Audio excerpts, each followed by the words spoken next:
L'Union africaine au chevet du Mozambique. L'organisation s'est engagée à venir en aide aux déplacés internes, victimes des attaques terroristes à Cabo Delgado. Cette province, située au nord du pays, fait face à une insurrection djihadiste depuis 2017.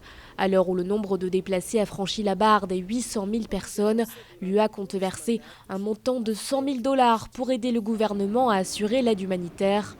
Autre engagement pris par l'organisation, les forces de défense et de sécurité mozambicaines pourront bénéficier d'une formation militaire.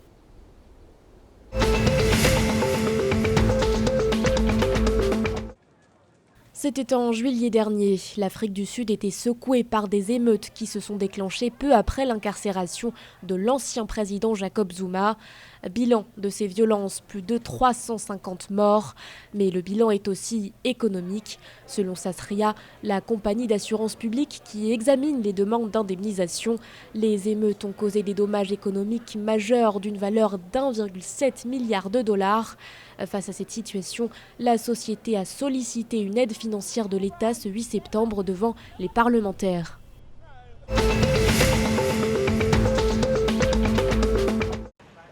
100 millions de Maloti, c'est le montant de la subvention accordée par le gouvernement en faveur des agriculteurs au Lesotho. Elle s'appliquera aux intrants agricoles, à savoir pesticides, engrais ou encore semences. L'annonce a été faite par le ministre de l'Agriculture, Likopo Maase, lors d'une conférence de presse.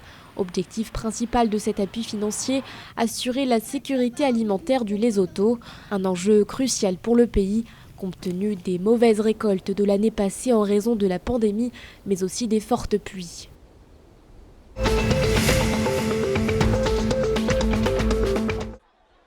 Une réduction des tarifs d'électricité pour l'ensemble des établissements scolaires, c'est la requête de l'Action nationale pour une éducation de qualité en Zambie.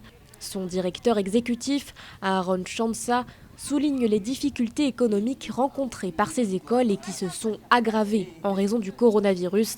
Actuellement, ces établissements payent 3 000 kwacha zambiens par mois en électricité. À ces frais s'ajoutent également ceux des internats estimés à 25 000 kwacha par mois. Des tarifs trop élevés pour Aaron Chansa qui demande à ce qu'une solution soit trouvée avant la période des examens.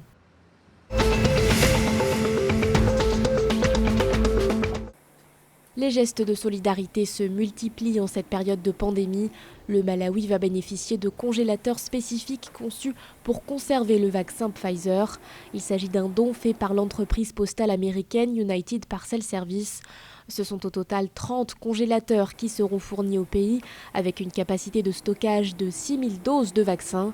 Ce don s'inscrit en quelque sorte dans la continuité.